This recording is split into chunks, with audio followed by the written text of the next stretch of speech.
Well, hello everyone. This is Vincent Green, and we're going to continue looking at New Testament Greek grammar. We're now entering into lesson number 8. Lesson number 8, and the title for this lesson is Enclitics, Personal Pronouns, and the Present Indicative of eİmī. So there's different topics here that we're going to deal with. The emphasis is going to be on personal pronouns. That's where we're going to talk some more about, or at least spend most of our time, I think. As you can see, the vocabulary is not large. It's not a huge vocabulary this time. But the vocabulary is available on Quizlet. I've broken the vocabulary down by lessons. Each lesson has its own set of vocabulary, so you can use that Quizlet program. If you go to the YouTube description box below this video, you'll find the link that's so that you can get Quizlet on your mobile device. And then there's another link where you can actually sign up for the course, and all the vocabulary is in the course. And at least I'm working on putting all the vocabulary in there, making sure that everything is current up to the lessons that I'm recording.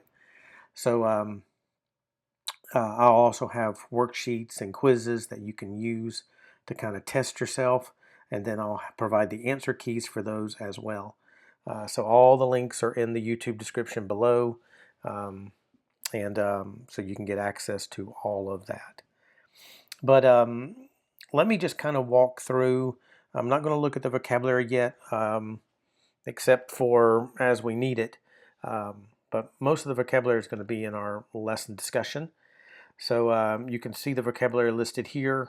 But the first thing we want to talk about is this conjunction that's called de. De. This conjunction, you see it's delta epsilon, and it has an accent mark. This is the conjunction that you can translate as by the word but, meaning contrast, or the word and, showing connection. And so de is a conjunction that you're going to see quite often in the New Testament. And there's other conjunctions. There's many other conjunctions. We've seen kai. Kai is definitely and. It's linking. Sometimes de can be that way, but most of the time it's kind of a showing contrast. But the one thing about de is that it is a conjunction, but it's post-positive. What does that mean? That means it cannot stand first in its clause. Ordinarily, it comes second. So if you see this example here, ha doulos, genoske, ton apostolon, ha de apostolos, blepe ton kurion, it translates the servant knows the apostle. And here they translate by the word and. You could say but. I like to use the word but unless I know more of the context. But it would be, for just following this translation, and the apostle sees the Lord. Now, what you notice is that this article is connected to this noun, apostolos. So the connection that the article has is to that noun, and normally it would show up right in front of the noun. But you have the de, and the de can never be the first word in a clause. Not a sentence, but in a clause. So if it begins at the beginning of a sentence, if the clause that it's in begins the sentence, it's still going to show up second. So you would translate this before you translate that. So that's why it says, and the apostle. And the apostle. See what I'm saying? So it just stands post-positive. It's just the nature of the grammar. It's the nature of how the Greeks, they never started a sentence or a clause with the word de. Just never did. And de would be what's called post-positive. So you just want to be aware of that. You're going to start to see that in the translations that you're going to be exposed to going forward. And you just want to be aware of that issue. So that's just the one thing there. Really, we're getting now to our first topic, which is enclitics. Enclitics, and this deals with accent marks, so you may not be, totally staying up with all the accents and all the rules for the accents, even though I went through all of that back in lesson 2, and try to touch on that when we're going through the lessons. But you need to know at least about enclitics. An enclitic is a word that goes so closely with the word that precedes it so as to have normally no accent of its own. That's the whole point of it. It's so closely tied to whatever the word is before it that there's no accent. Now, that does help us in terms of showing us grammatical relationships. So enclitics are thus to be distinguished from proclitics. Proclitics are words which go closely with what follows it as to have no accent of their own. We saw that back in paragraph 64 in a previous lesson. Proclitics give rise to no special rules of accent. They simply just don't have one. And they produce no changes in the accenting marks or the accenting of whatever the preceding or following words are. But the case is very different when you talk about enclitics. And so it changes the rules of accenting just slightly, but it does change it a little bit. So notice this. And this is something I'll just cover just so you know it. It's here in the lesson.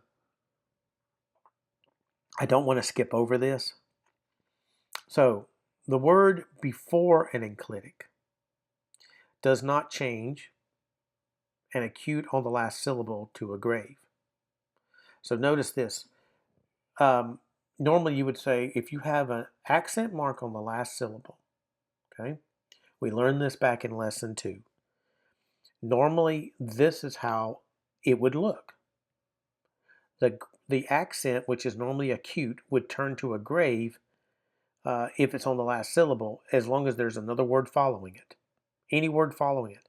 However, if it's an enclitic, meaning it doesn't have an accent of its own, then since that does not have an accent, the grave does not occur. It still stays acute.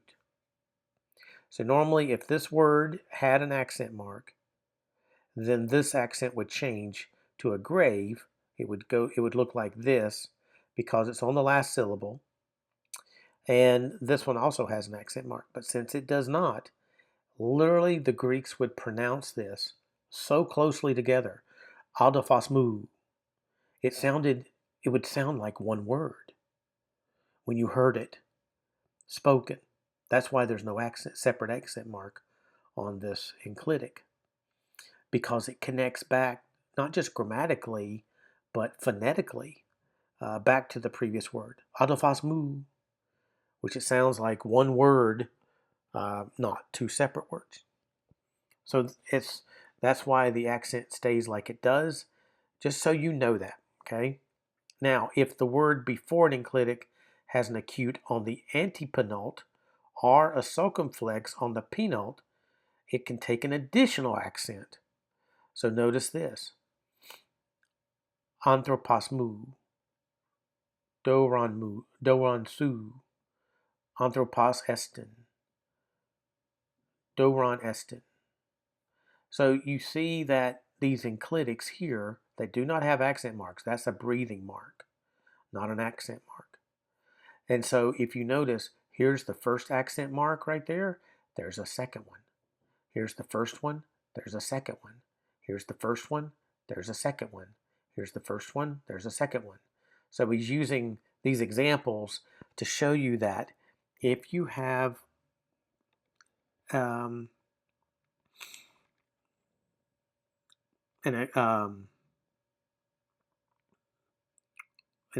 you have a enclitic that comes after a word that has a circumflex on the penult or an acute accent on the antepenult, then you get an additional accent mark. Okay? That's how this works. The third thing here is the third rule. If the word before an enclitic is itself a proclitic or an enclitic, it has an acute on the ultima. So every so often you have eis me, or here's another example, anthropos mu estin. So eis is a proclitic, and me is an enclitic. So neither one would normally have accents. Eis would have the breathing mark but no accent as a proclitic. So you can't have two words back to back without at least one accent mark. So that's what it's telling us. You would have the accent mark there. If it's anthropos mu estin, again, you can't have two words without accent marks. So here you still have the double accent on anthropos mu, just as you would have up here. But since there's another enclitic, this is two enclitics together, then you have to add an additional accent mark. So these are for pronunciation values. Plus, if you see this, don't, once you get to reading the New Testament, you're going to see things that you didn't think you would see. And you would think, oh, that's weird. Why is it that way? You may be looking at, the details of all of this, wondering, why is that accent mark there? That may be something that you're interested in. I just wanted to cover this with you just to make sure you're aware of it. This is how it looks. You'll never be quizzed over any of this. I'll never have any of this on any kind of exam. But I just wanted you to see this. I mean, may have, what is an enclitic? But I just wanted to show you how this works. Now, cases in which an enclitic does have an accent of its own. An enclitic of two syllables does retain its own accent when it follows a word that has an acute on the penult. So, if you have, here you have estin, and we're going to learn what estin is in just a little bit. Here it did not have an accent, did it? No, but here it does. So if you have an enclitic of two syllables, which that is two syllables, but it has to follow a word that has an acute on the penult. You say, well, here's an acute on the penult, but that is another enclitic. That's a special case. Here, this is just a normal word. So if it has an acute there, which it does, and it's on the penult, not the ultima. Here it's on the ultima. But if you have an acute on the penult, which is the second syllable going backwards, then it will keep an accent mark of its own. This is the correct way that it will show because estin is an enclitic of two syllables. Hora mu, on the other hand, is correct where there's no accent because mu is an enclitic of only one syllable. So the enclitic has to have two syllables in it to receive the accent mark. An enclitic retains its accent when there's an emphasis on the enclitic or when the enclitic begins a clause. They don't give us an example of this, but that's how that works. It may help to fix these rules in the memory. If the enclitic in every case be regarded as forming one word with the word that it precedes it, remember I told you that? The way they pronounce the words, it could be so close together, you wouldn't see them as two separate words when you heard them. Now, when you see, and remember when they originally wrote letters, they wrote all these in capital letters, or like little letters, they would write capital letters all together. And so, most of the time they heard it said that way, they spoke it that way, but they could understand it. They were Greek speakers. We're not. So we have to learn how to translate all this. So he's saying here, Machen's saying, may help to fix these rules in the memory, because if the enclitic in every case be regarded as forming one word with the word that it precedes it, and then the general rules of accent be applied, so these enclitic rules may then be regarded as attempts to avoid violations of the general rules.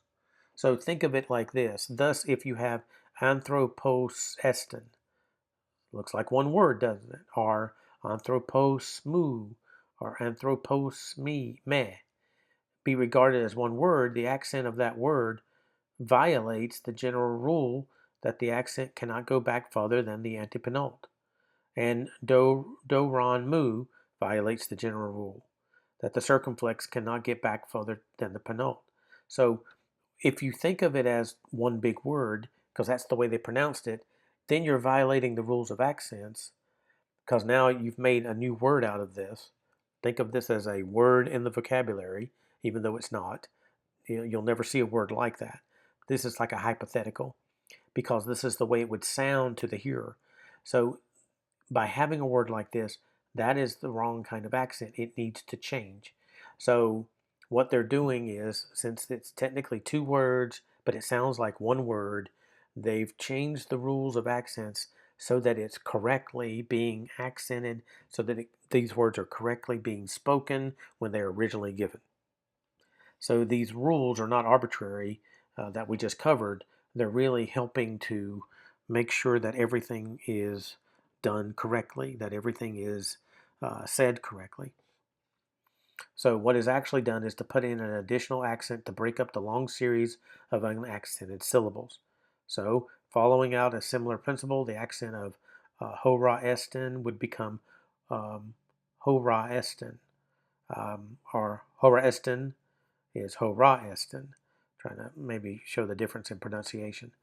But two acutes were not desired in immediate juxtaposition in a single word. Therefore, in this case, an alternative way out of the difficulty was adopted, and the enclitic was made to retain its own accent. So, again, don't worry about these accent marks are there to help be like markers for you. You don't have to learn how to pronounce the Greek. When you're reading it, you got to sight translate. The whole point is translating. But the more you understand of how the language looks and how the grammar functions, that helps you understand translation. Translating helps you build the idea of how you can understand it, exegeting. So all of this functions together. It should be observed, however, that this way of considering the matter will not quite work out in all cases, because hora mu, for example, would violate the general rule that the accent cannot stand on the antepenult if the ultimate is long. So again, the point is, what he's trying to say is, just think about these, when you see an enclitic, again, we're going to learn how to sight translate these. What you're going to learn is that mu is a pronoun, pronoun, pronoun, pronoun here. This is the eİmī verb. So we're going to get into these topics as we go into this lesson, and that is why he's talking about the enclitic now, because the pronouns that we're going to look at are enclitic. The eİmī verb is enclitic. Okay, that's how all of this works. It's because of the nature of the topics that we're going to be talking about in this lesson. These are enclitic words. So he wanted to prepare you for that. That's the whole point of talking about enclitics. It's not just, let's just talk about enclitics today. This is just popped in for lesson 8, has no connection to anything else. No, it has a connection to the pronouns you're going to learn. It has a connection to the eİmī verb that you're going to learn in this lesson. Okay? So just so you know that. So let's get into pronouns. So where I want to start with pronouns is I want to take you to a document. I'll make a link to this in the YouTube description box below. I'll provide it for you so that you'll have it to be able to look at and be able to kind of look at and view. It's I like Grammarly. Their website, they really have a lot of these documents, and I've been using them in these lessons as we cover them. So pronouns, we use them every day, but we don't think about it too often. If you don't know what pronouns are, you do use them, but pronouns are words, sometimes could be a phrase, but let's think of them as words that you substitute for other nouns. when your reader or listener already knows which noun you're referring to. For example, I have a dog. She is brown and white. So who is the she going back to? The female dog. There's no need to clarify that you're describing your dog in the second sentence because you've already mentioned her in the first. So by using the pronoun she, you can avoid the annoying repetition of the dog. I have a dog. The dog is brown and white. See how clunky that would sound if you kept saying the word dog in every sentence and you're describing the same dog? So pronouns were used. Pronouns do a whole lot more than helping us avoid repetitiveness, though. They provide context. They make your sentences' meanings clearer. They shape how we perceive people and objects, things. So let's dig just a little bit more deeply into this. And there's all different kinds of pronouns, by the way, and we're going to be learning about those as we go through even Greek grammar. So I just want to give you kind of an introduction into it because we're going to look at more of the personal, what's called the personal pronouns in this lesson. So in English grammar, pronouns are a type of generic noun.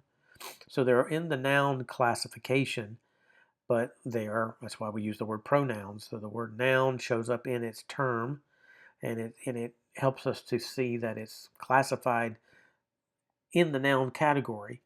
That means it does have gender, case, and number when it comes to Greek. But we don't call it a noun, we call it a pronoun. That can represent any other noun. So pronouns stand in the place of other nouns, specifically names of people, names of objects. Their job is to make communication faster and more efficient because you don't have to repeat the same word over and over again. So some pronoun examples include the letter I, talking about me, right? And even me, I and me, us, you, themselves, and who and that. These are just sample pronouns. Pronouns are one of the 8 traditional parts of speech, and they also sometimes are understood as making up a small subcategory of nouns. The distinguishing characteristic of pronouns is that they can be substituted for nouns. For instance, let's say you're telling a story about your sister Sarah. The story will begin to sound repetitive if you keep saying or writing Sarah over and over again. Sarah has always loved fashion. Sarah announced that Sarah wants to go to fashion school. You see how clunky that sounds? You wouldn't say it that way.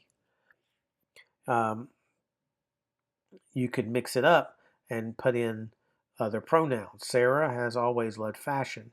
My sister announced that Sarah wants to go to fashion school.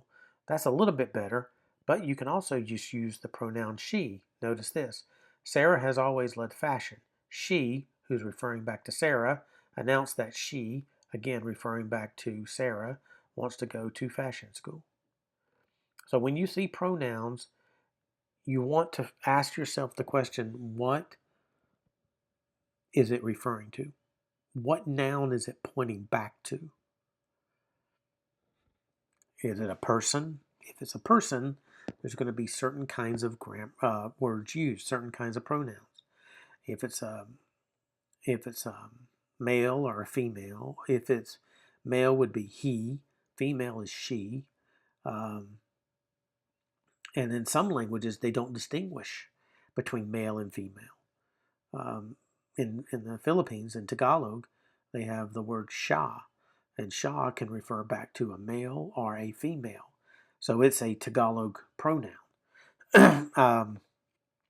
But pronouns can replace both proper nouns, which is the nouns of people, or common nouns, which are the names of places and certain objects. Certain pronouns have specific rules about when they can be used, such as the way the pronoun it should never be used to refer to a human being. You would never refer to a person as an it. You would refer to him as a he or a she in English.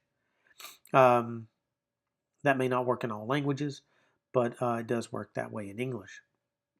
And so when you think of a pronoun, you got to think of its antecedent. What is it referring back to? So antecedents are necessary because pronouns are versatile. Think about it. The pronoun it, can refer to a bike, a tree, a car, or a city, or we just used it to refer to something else entirely. Pronouns versatility. Think about it. What is the it here? This it here is the fact that pronouns are versatile, that concept. So take a look at these examples in which pronouns are bolded and the nouns they refer to are underlined to see how they work together. So my family tests my patience. It's like my family gets on my nerves, but I love them. Who are the them? The family. The sign was too far heavy for Jorge to read it. What does the it refer to? The sign that was too far away. Danita said that she is almost finished with the application. Who is the she? Danita. So antecedents aren't necessary when the reader or listener knows who or what you're discussing. Generally, you don't need an antecedent for a pronoun like I, you, we, are, or me, but sometimes you do. And so when it comes to Greek grammar, as we'll see, you want to think about what is its antecedent. What is it referring back to? Um, and then personal pronouns is what we're going to look at here in the Greek grammar. So let me just cover this briefly here. When you think of pronouns, you most likely think of what we call personal pronouns. I told you there's different types of pronouns. This is the main one that everybody thinks about. Personal pronouns. Personal pronouns are pronouns that change form based on their grammatical person. That is, based on whether they refer to the person speaking or the one writing. That would be the first person. Or they could be referring to the person or thing being spoken to. That's the second person. Or the person or thing being spoken about. The third person. So here's a list of the main ones. This is first person. She and her. He and him. They and them. We have it, we and us, and then you. So I and me is first person singular. Okay. They and them is, highlighting is not working correctly, sorry. They and them is third person, or first person plural. So first person singular, first person plural. This one, you, can be second person singular or second person plural. We can use you to speak of one person, to refer to one person, or we can use the word you, pronoun you, to refer to a group of people. Now in English, it's difficult to distinguish that, isn't it? You have to know it by the context. But in Greek, you can tell the difference, and we'll see that in just a minute. Now, she and her, he and him, I'm sorry, they and them is not first person singular or first person plural. That is, okay, let me just go through this again. I and me is first person singular, okay? We and us, that is first person plural. They and them is third person plural. It is third person singular. He and him, third person singular. She and her is also third person singular. So this is arranged differently than the way my brain works. Sorry about that. But I'll show you what I mean by this in just a minute. So here are some examples. The new student will arrive today. They will need a seating assignment and a name tag. So normally they would refer to plural, but sometimes you use the word they in English because you don't know the gender of the student, the gender of the person. So that's a kind of an English thing. But my family, which is a plural, loves nachos. We, because they're including themselves in that, we make them every Friday for movie night. So it's the person himself talking who's saying this at the same time talking about the other family members included. So let me go to the Greek grammar book, and we'll pick it up here. This is how my brain thinks, so it's easier for me to see this. So this is what it looks like. These are the personal pronouns. This is what it looks like in Greek. Okay? So it's ego, emu, or it could be mu without the epsilon and without the accent mark. You see? No circumflex. That would be I, first person. Then it could be of me. Emoi, moi, to or for me.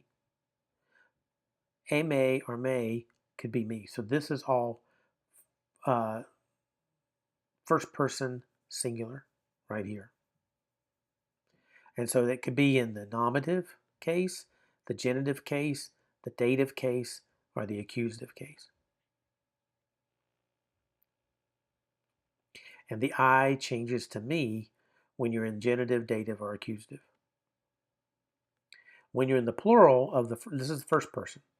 We got to do first person, then we got to look at second person, then we got to look at third person. So first person is, this is the chart for first person. So hemes is we. Hemon, of us. Hemen, to or for us. Hemas, us. And you say, okay, you got to notice patterns. Ego and hemes, you just have to learn. But look, omicron, upsilon. Omega, nu. You see the patterns? Remember, that's the nominative, the genitive, singular, kind of case function. Remember that? Omega, nu was the genitive plural. You have this oi, amen. You kind of see that iota in there.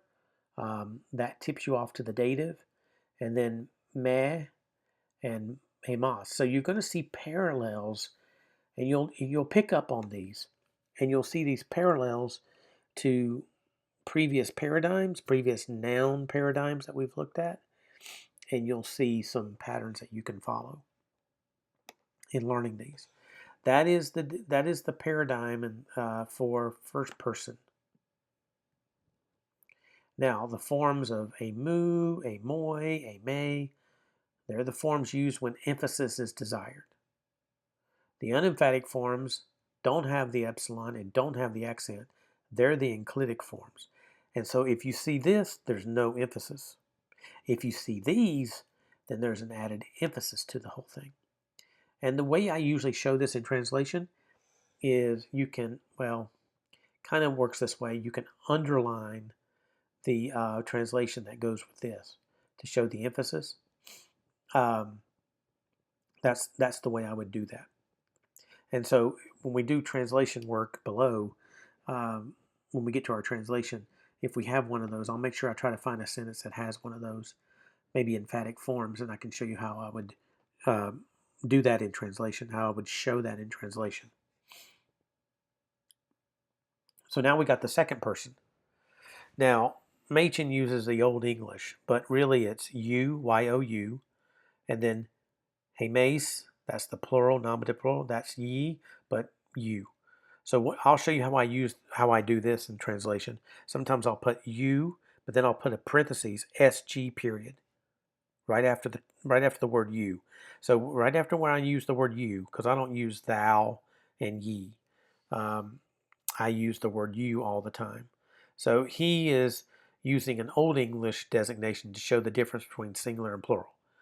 I still use the word you no matter what. But remember, you can be singular or plural in terms of the English equivalent. Now, you do have the grammatical designations to show us which ones are singular, which ones are plural. Okay? Su is you, singular. Su, that's the diphthong there. Of you, soy, to or for you, and then se, you. And notice, look at that omicron upsilon, look at that omicron iota, look at that epsilon. You find the same kind of pattern up here. Here you have the on, the in, the as, same pattern as up here. And then you even have the hemes, which you have, or humes, that is humes, this is hemes. So you do see patterns that you can follow to learn these. So you just want to be aware of all of these. Now, if you see su, soy, sa, they are all enclitics, except when they are emphatic. When they are emphatic, they have the accents. You see these accent marks? You will see that on the word when they're emphatic. If they don't have the accent mark, they're unemphatic. You see why even though you may not want to learn all the accent rules, if you spot this, it helps you in translation. That's the point. So this one is the word you.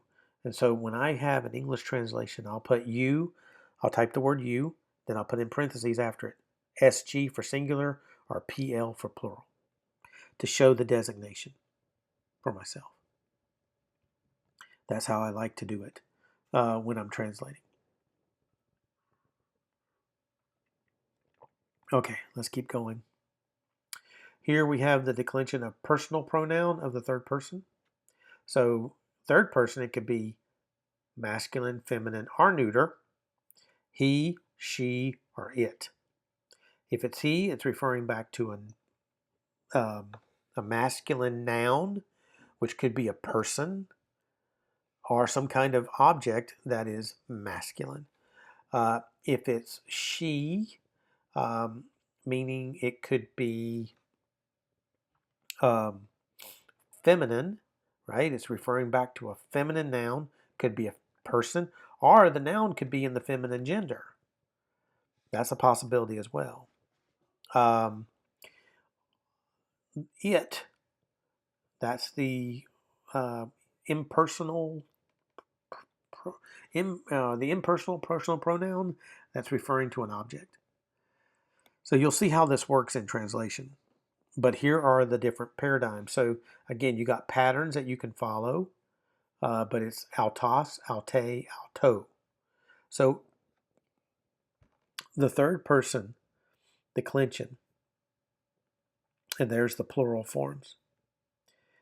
It will be observed that the declension of autos is like that of agathos, which in the pronouns you don't have the vocative, except for the form auto in the nominative and accusative singular neuter. And so that's distinct. But if you learned the agathos adjective chart, that's going to help you spot these. Okay? So again, you just got to sit down and learn these. Write out the paradigms for yourself a few times. Try to do it without looking at the book. You do it a few times looking at the book, and then you write them out for yourself on blank pieces of paper without looking at the book. And if you can put in the accent marks, that would even be much better. You will find that dealing with accent marks, you may say, well, that's a waste of my time. But if really it can help you learn the vocabulary words. It can help you in grasping other parts of the word. Again, it's all there. You're going to see it in the Greek New Testament. You're going to see all these accent marks. And so the more you're aware of that, the better it can be. Now, pronouns, we've already kind of looked at this in the other document, but pronoun is a word that stands instead of a noun. I see the disciple and teach him means the same thing as I see the disciple and teach the disciple. The pronoun him stands instead of the second occurrence of the noun disciple. The noun for which a pronoun stands, it's called its antecedent. I see the disciple and teach him. The antecedent of him is the disciple. A pronoun agrees with its antecedent in gender and number, but maybe not its case. So notice this. Blepo ton matheton. Kai didasko aton. I see the disciple and teach him. Here, matheton is the antecedent of auton. And since matheton is of masculine gender, so you got to know the gender of the noun that it goes with, and singular number, auton also is masculine singular. You say, well, aren't they both in the accusative? Yes, but it's not because that's required. It's just because that this is in the accusative case because it follows that verb. It's not in the accusative case because it connects back to here. It connects back to here. It is mathetain is its antecedent, but it links according to gender and number. So I remain in the house. Into oiko, dative. And I know it. Here's where you have oiko is the antecedent. And since oiko is of masculine gender and singular number, auton is masculine singular. But notice it has a different case. This is accusative. This one's dative. See, they don't have to match in terms of case function. They have to match in terms of gender and number. That's the issue, okay? That's the issue. It matches, it agrees with its antecedent in gender and number only. In English, the neuter pronoun it is used because the noun house, like all nouns denoting inanimate objects, is neuter in English. But in Greek, the word for house is masculine. So this is masculine to go back to the house. But when we translate it, we're not going to say, I remain in the house and I know him. Even though this is masculine, we're not going to say him. Who's him? A house? House is not a him. So it's in converting Greek to English that we have to still translate it by the pronoun it, even though it didn't show up in that form. It showed up in this form. See what I mean? It's just the nature of English. You don't refer to a house, even though it's masculine in Greek gender. It's not a neuter noun. It is a masculine noun. So the pronoun has to be masculine to show you its relationship. But in terms of translation, we're still going to use the designation it. But in Greek, the word for house is masculine. Therefore, the masculine pronoun is used so that you see the connection. Hence the translations he, she, it, etc., given in the paradigm above for the masculine and feminine of the Greek pronoun of the third person are correct only when the antecedents are nouns denoting persons. In other cases, when the pronouns will be neuter in English, you use the word it. That's the idea of the neuter, even when they are masculine or feminine in Greek. See, that's important to know right there. It will be observed further that the pronoun does not agree with its antecedent in case, but only in gender and number. I've talked about that already. It does not agree with its antecedent in case. In the sentence just given, the antecedent oiko is dative after the preposition in, whereas auton has its own construction. It is the object of gnosko, so it shows up in the accusative. Here's some other examples. The church teaches me, and see there is the eİmī, so that is emphasis, and I teach it. Notice that's feminine because the noun that it's standing for is feminine. But we still translate it as it because a church is not a she. Okay? I see the disciples and I teach them. I see the children and teach them. You see, here you have a neuter referring to the children. But so this is neuter in terms of its gender.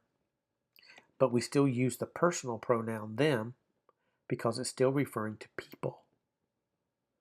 If it's referring back to an object, we're going to take it as it. We're going to translate it as it.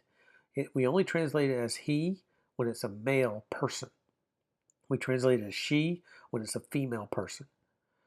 We translate it as first person plural, like they or them, when it's referring to a group of people. But when it's referring to an object, we can refer to it as an it. Now, we sometimes can have possibly where it's referring to a object. The noun that it says is the antecedent is an object, but it's a plural object. Then that still would be the word them, even though it's not referring to people. So you'd have to think about that when you get to it, when you see something like that in a sentence. The personal pronouns are not used in the nominative case unless there is an emphasis upon them. So you won't find the personal pronouns used in the nominative case too much at all. You just won't see that. The reason for this rule is that the ending of the verb indicates sufficiently whether the subject is first, second, or third person. Thus, lego means I say. The ego, therefore, is not put in unless there is an emphasis upon it. So if you have the word lego by itself, you don't need to put in a pronoun. The pronoun is included in the translation, right? It's inherent within the verb itself. So if they do have ego, lego, it would be ego, lego, not lego, ego.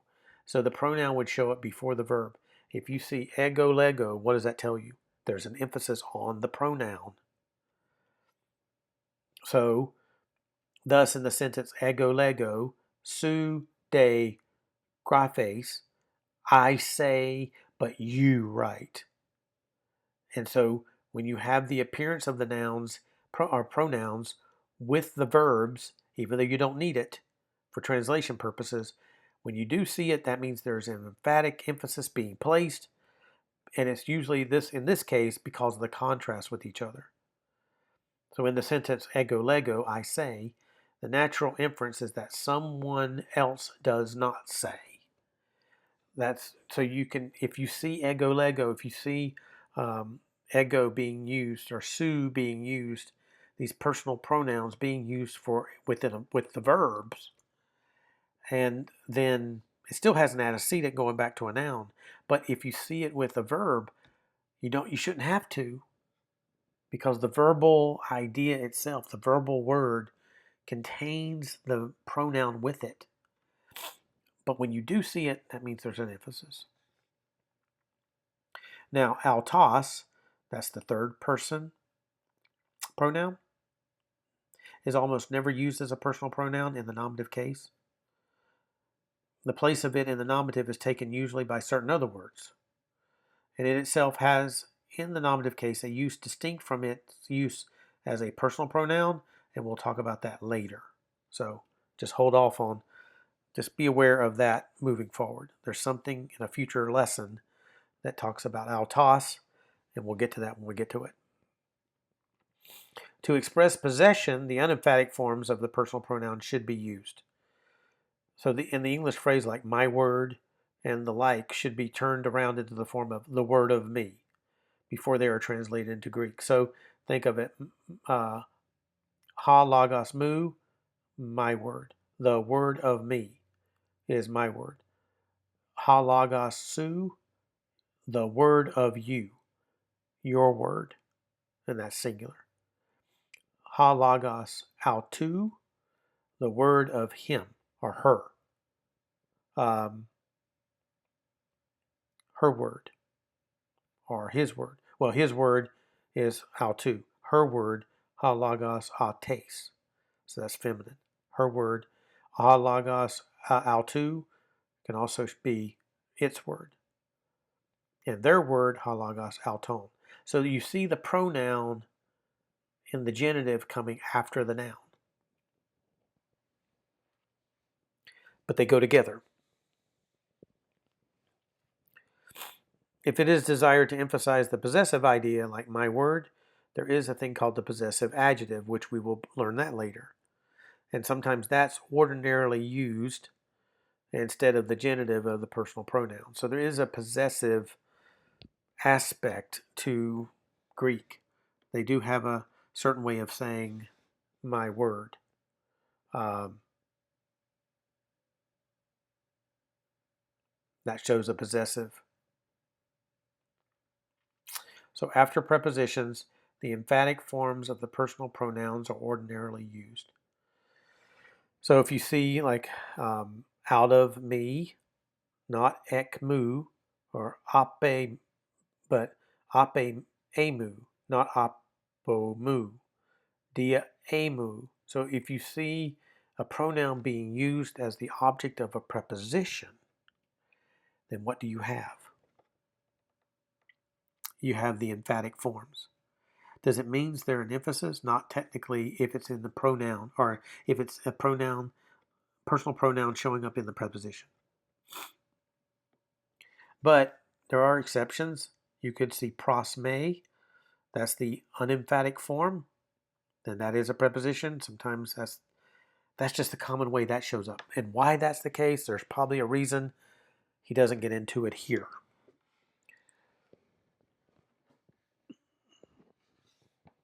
But these are the pronouns. They are words that are used to refer back to another noun.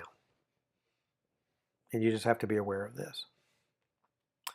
Now, the final thing that he wants to talk about is present indicative, because we're looking at the present indicative verbs of what's called eİmī. Eİmī is what we call a linking verb. A linking verb. Let me just see if Grammarly talks about this.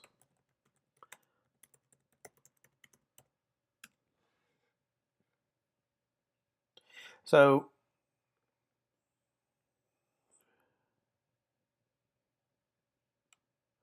this is a different website.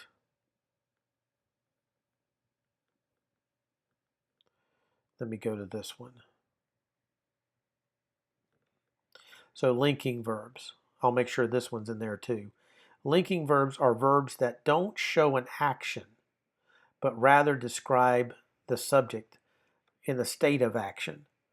See, while verbs are like walk or jump represent an action, linking verbs like be or seem add more details to the subject, such as he seems nice, she is an architect. Before they used to call them linking verbs, they used to call it copula. That was the technical grammatical designation for this. But they're an important part of any language because they're the common verb. That's the idea of be. It's a link, what we call the linking verb. So let me give you a kind of a brief idea. Unlike other verbs, linking verbs do not show an action. Okay, they don't describe action. They describe a state of being or a state of existence.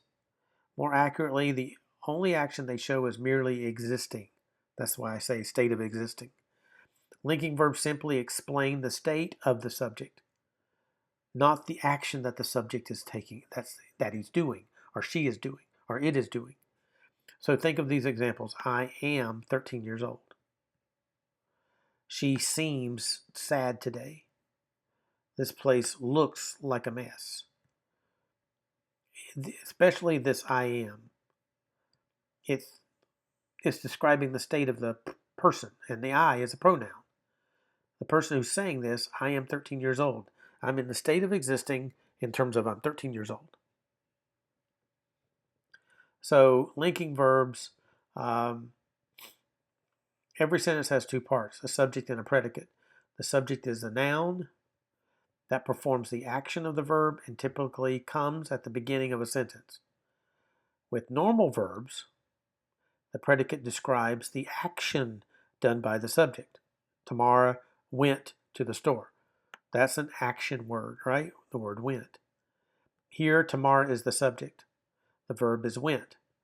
However, linking verbs have special predicates called subject complements that do not describe the action, but instead describe the nature of the person who is the subject. And so you can have two types of complements, two types of predicates. So you can have the predicate nominative. She became an athlete and a scholar. The word became is your linking verb. Or you can have, I was awake, but still sleepy. So that's more of a predicate adjective.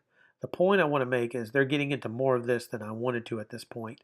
But the idea is the eīmī, what would be eīmī verb, it's the linking verb that we use in English, is what this is.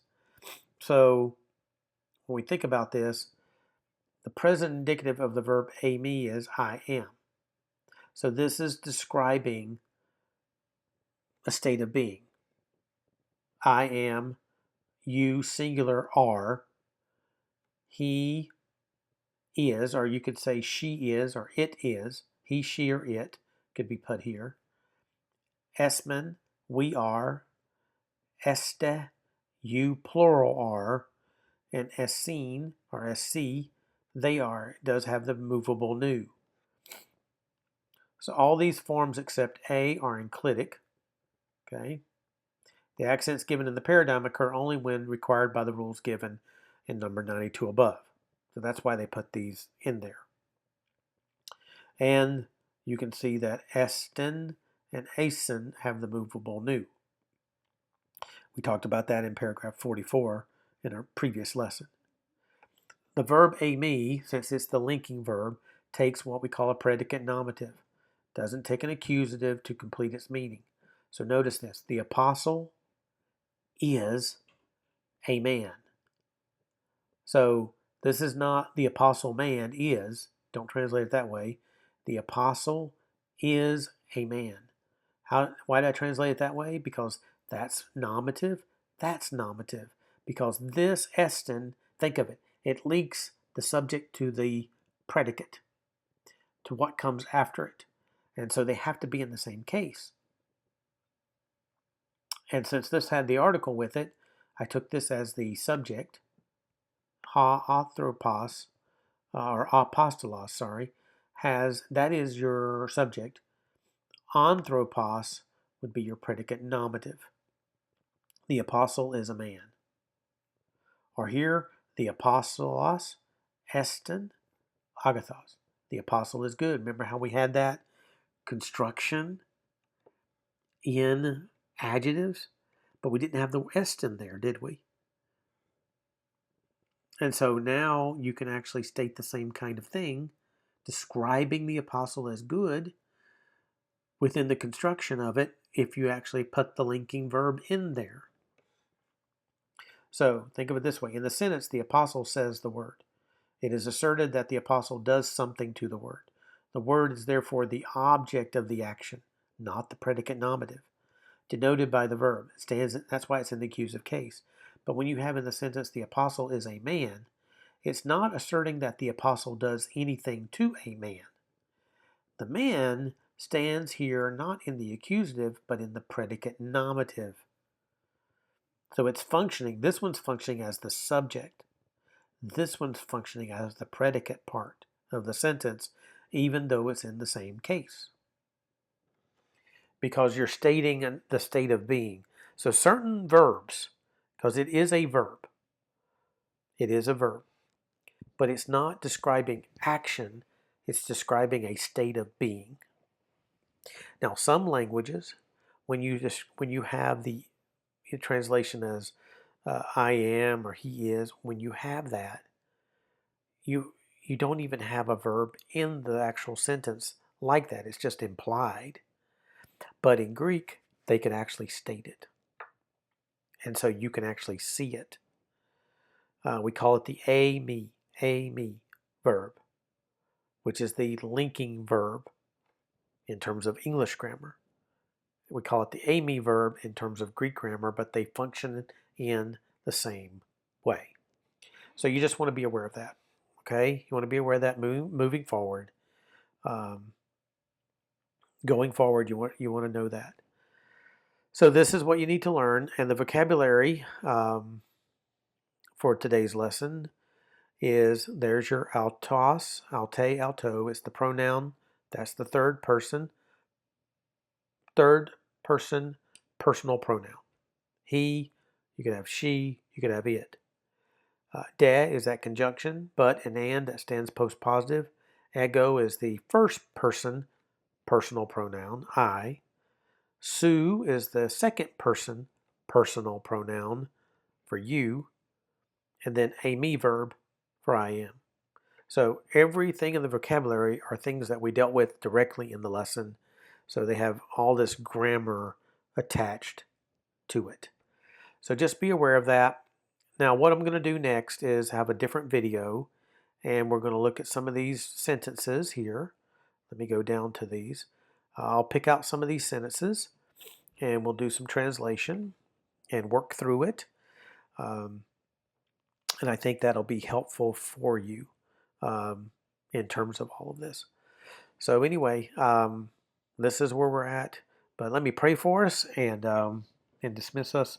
And this is the end of this video. But again, the next video coming will be some translation work within this lesson and kind of be able to cover some of these grammatical principles. Okay? Let's pray. Dear Lord, we just thank you again for all you do for us in helping us learn the Greek language. Thank you for this lesson. Help those who are working through the language, maybe just on their own, or maybe they're going through a course that's been put together for them. Lord, we just pray your blessing would be upon them. Be with them as we continue to work through Greek grammar. In Jesus' name we pray. Amen. So if you have any questions about anything, just put a comment below or let me know, and I'm glad to help you. But watch the next video. It's going to give us some translation work. I'll be working through some of these translations and kind of helping you see how to translate these sentences, okay? So anyway, take care, God's blessings, and we'll see you in the next video.